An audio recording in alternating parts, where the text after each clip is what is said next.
Welcome to 33 Founders, a series about founders of the coolest startups. Brought to you by 33 Voices and hosted by Chase Jennings and Jenna Abdul. So my name is Shane Snow. I'm one of three co-founders of a company called Contently. We started it almost 3 years ago now, which is crazy. After I had left a master's program in journalism here in New York City and entered the job market as a freelancer like everyone else in my program. And I was very interested in what happens as the world of journalism moves freelance and all those things that are hard for you to do as essentially a small business owner that don't necessarily have to do with journalism. And so on the other side of that, a friend of mine was looking for how do you find professional journalists amidst the sea of weirdos on Craigslist.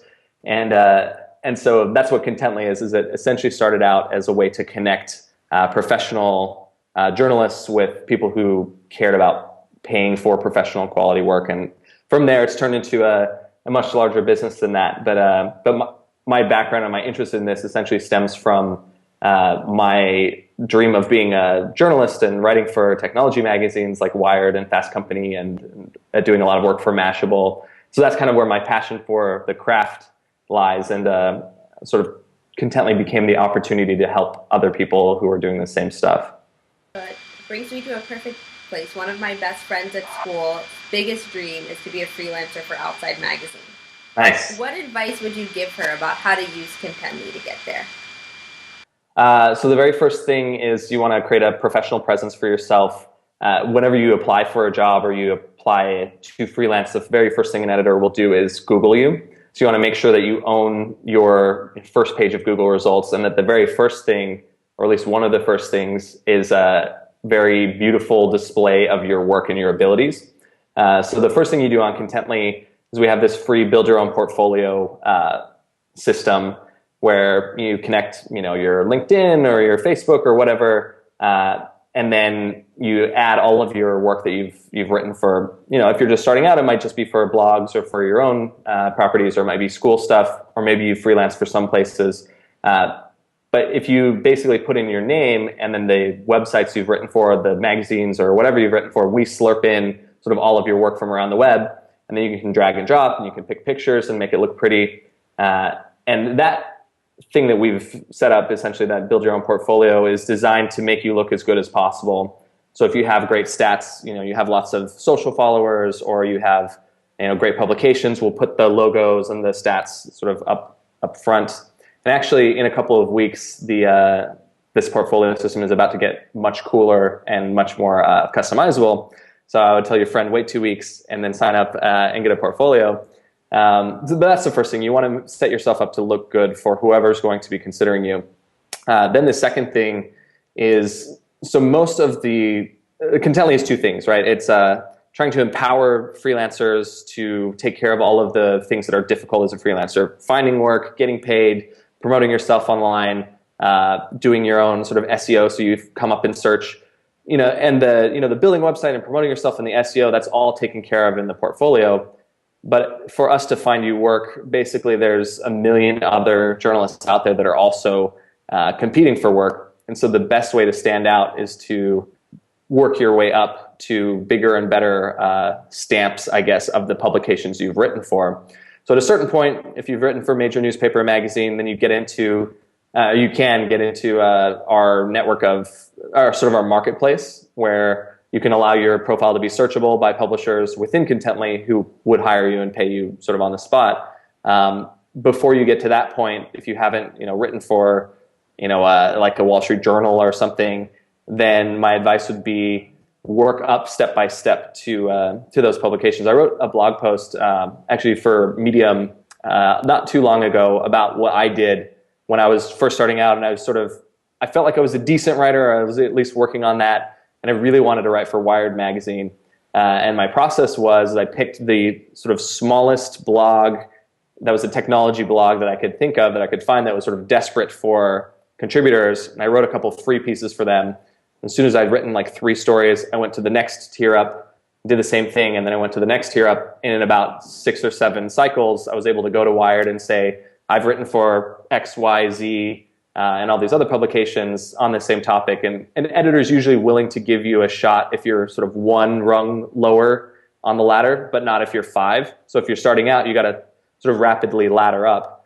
And I think a lot of freelancers get stuck in this pattern of, I'm going to write for 5 years for the same sort of no-name publication. And that's great if that's what you want to do. But if your goal is to climb up and to expose yourself to high-paying gigs, then you have to move quickly. So that's kind of the advice I would give. And then at the point when you have good credentials and good clips, then all of a sudden Contently can become a source of direct leads for work through us. Basically, you can tell Contently, I'm available, and then publishers can now find you based on the past work you've done. But at the very least, you can use your portfolio to actually pitch other work, pitch these other publications, or use it as your resume, and we have thousands of journalists that do that. So this is a long-winded answer to that would be my advice for your friend. Perfect. I can't wait to tell her. So let's talk a little bit more about your story. You and the other co-founders met when you were in 8th grade, right? So 2 of us met in 8th grade. Yeah. Joe and I, we grew up in Idaho Falls, Idaho, which is a small town actually outside of the town, so even smaller. We grew up together. We met in middle school in math class, and then we were in the math club and the computer club, which was not cool at the time, but now as an entrepreneur that apparently is cool.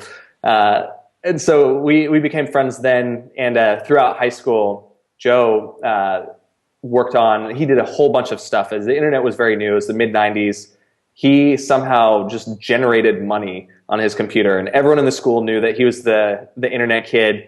And a couple other friends of mine and I also started doing that, and partially through sort of watching his example, but became this almost like this competition of who could build the better websites and figure out how to make money on the internet, and buying and selling domains, and the sort of things that, sometimes they're pretty clever ideas, sometimes they're, ideas that a 15-year-old would have.